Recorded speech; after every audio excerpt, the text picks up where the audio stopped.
नमस्कार, स्वागत है आपका। मैं हूं सुष्मिता सिंह।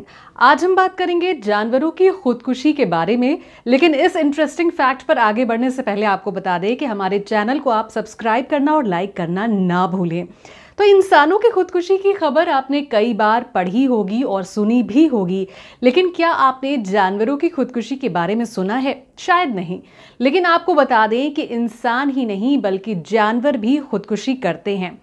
सांप जिसे देखकर अच्छों के पसीने छूट जाते हैं, वे भी खुदकुशी करते हैं। कई जीव वैज्ञानिकों का मानना है कि घायल या लाचार होने की स्थिति में सांप आत्महत्या का रास्ता चुन लेते हैं। ऐसा ही करते हुए एक सांप को देखा भी गया जो जमीन पर खुद का सिर पटक पटक कर खुद को नुकसान पहुंचाने की कोशिश कर रहा है। सांप पहले खुद को डसने की कोशिश करता है, जिसके बाद वो अचानक बेकाबू हो जाता है। वो अपना सिर रास्ते पर पटकता है और अपनी गर्दन टेढ़ी करता है। ये वीडियो काफी वायरल हुआ। सवाल ये उठता है कि क्या सांप आत्महत्या कर सकते हैं या खुद को अपने जहर से मार सकते हैं? अगर सांप के मुंह में सांप का जहर बनता है तो क्या गलती से निगलने से सांप प्रभावित हो सकता है? और इन सबसे ऊपर, क्या कोई सांप खुद जहर का इंजेक्शन लगा सकता है और खुद को नुकसान पहुंचा सकता है?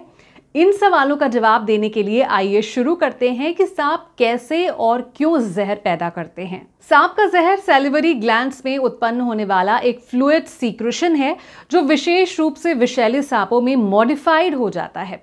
विष का प्राथमिक उद्देश्य शिकार को स्थिर करना होता है और सांपों को उनकी पाचन प्रक्रिया में सहायता करना होता है। सांप के जहर का मेन कंपोनेंट प्रोटीन है। ये जहरीले प्रोटीन सांप के जहर को मांस में डालने से उत्पन्न होने वाले हानिकारक प्रभावों का कारण है। जहर में विशेष एंजाइम भी होते हैं जो बड़े मॉलिक्यूल्स को तेजी से तोड़ने में मदद करते हैं, जो आगे चलकर सांप के पाचन में सहायता करते हैं।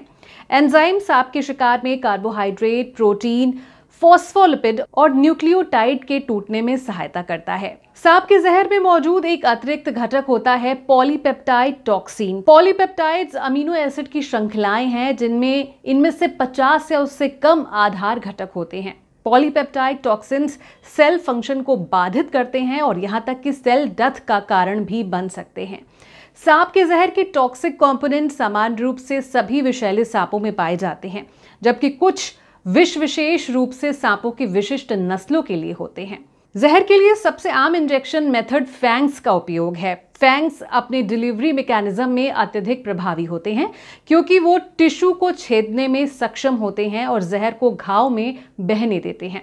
हालांकि अन्य प्रकार के सांप भी हैं जिन्होंने जहर देने के लिए अलग अलग तरीके विकसित किए हैं, जैसे कि थूकना या जहर निकालना।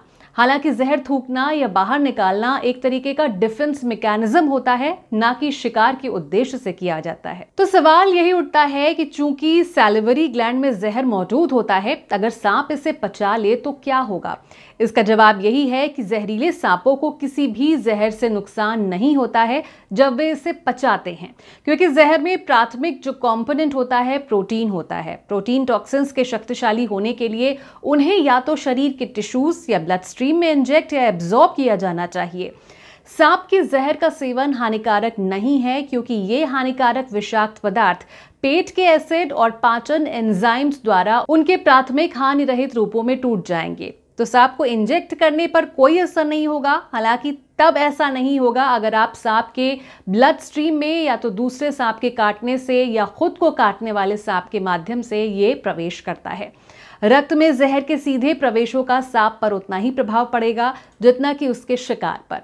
यानी संक्षेप में हम कह सकते हैं कि एक सांप खुद को काटकर आत्महत्या कर सकता है, बशर्ते कि वो खुद को इस तरीके से काटे कि जहर सीधे उसकी ब्लड स्ट्रीम में प्रवेश कर जाए। तो आज हमने बात की ये बहुत ही इंटरेस्टिंग फैक्ट की। आप में से बहुत से लोगों को ये पता होगा पहले से ही, लेकिन जिन्हें नहीं पता है उन्हें आज जानकारी जरूर मिल गई होगी। इस विषय पर आप अपनी राय देना चाहते हैं तो कॉमेंट बॉक्स में कॉमेंट जरूर करें और हमारे चैनल को सब्सक्राइब और लाइक करना ना भूलें। नमस्कार।